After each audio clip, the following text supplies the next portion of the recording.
మదనపల్లి పట్టణంలో అర్హత లేని డాక్టర్లచే నిర్వహిస్తున్న ప్రైవేట్ మరియు కార్పొరేట్ ఆసుపత్రులపై చర్యలు తీసుకోవాలని, అలాగే వైద్యాన్ని వ్యాపారంగా మార్చేసి అధిక వసూళ్లు చేస్తూ ప్రజలను దోపిడీకి గురి చేస్తున్న ప్రైవేట్ మరియు కార్పొరేట్ ఆసుపత్రులపై చర్యలు తీసుకోవాలని చెప్పి ఈరోజు బహుజన్ యువసేన బీవైఎస్ ఆధ్వర్యంలో డిఎంహెచ్ఓ గారికి ఫిర్యాదు చేయడం జరిగింది. మదనపల్లి పట్టణంలో చాలా వరకు అర్హత లేని డాక్టర్లు హాస్పిటల్ నిర్వహిస్తూ వాళ్ళకి ఆ డాక్టర్లకి వాళ్ళు ట్రీట్ చేస్తున్న వ్యాధులకు సంబంధించి సర్టిఫికేట్లు ఉండవు, లైసెన్స్లు ఉండవు, హాస్పిటల్కి రిజిస్ట్రేషన్లు ఉండవు.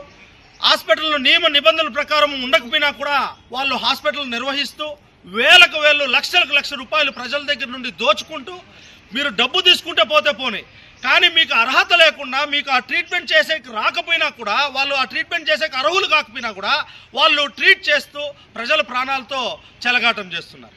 వీటిపైన ఎన్నోసార్లు డిఎంహెచ్ఓ గారికి ఉన్నతాధికారులకు మేము ఫిర్యాదు చేసినా కూడా వాళ్ళు నిమ్మకు నీరెత్తినట్లు వ్యవహరిస్తుంటారు. లేదు ఇంకా ఎక్కువ మేము ప్రెజర్ పెట్టామంటే అప్పుడు మాత్రం వాళ్ళు వచ్చి ఎంక్వైరీలు చేస్తారు.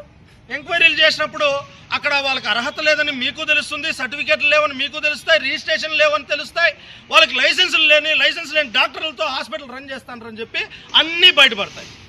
మరి చర్యలు తీసుకొని వాళ్ళకి సీజ్ చేయాల్సింది పోయి వాళ్ళ దగ్గర మీరు అవినీతికి పాల్పడుతూ అధికార ప్రలోభాలకు లోనవుతూ వాళ్ళ మీద ఎలాంటి చర్యలు తీసుకోకుండా ఏ హాస్పిటల్స్ అయితే మీరు ఇన్స్పెక్షన్ చేసినారో, ఏ హాస్పిటల్ అయితే వాళ్ళకి అర్హత లేదని మీరు గుర్తించినారో వాళ్ళు మళ్ళీ ప్రజల్ని ట్రీట్ చేస్తున్నారు, వాళ్ళు ప్రజల ప్రాణాలతో చెలగాటం చేస్తున్నారు. మీరు ఇప్పుడు ఏం యాక్షన్ తీసుకోరు? కిడ్నీ రాకెట్ విషయమై ఒక హాస్పిటల్ బయటపడింది.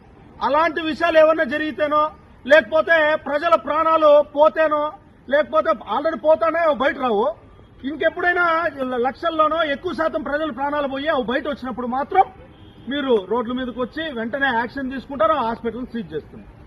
ఆ బాధ లేకుండా ముందే గుర్తించి మీ పనేముంది, మీకు ఆ అర్హతలు లేవా, మీకు ఆ రూల్స్ లేవా, మీ పనే ఎవరైతే ఇల్లీగల్ గా నిర్వహిస్తున్నారో వాళ్ళందరిపైన కూడా యాక్షన్ తీసుకోవాలని మరి మేము చెప్తా ఉన్నా కూడా, ప్రజలు చెప్తా ఉన్నా కూడా, మా లాంటి సంఘాలు చెప్తా ఉన్నా కూడా మీరు ఎందుకు వాటిపైన ఇన్స్పెక్షన్ చేసి యాక్షన్ తీసుకోవడం లేదు?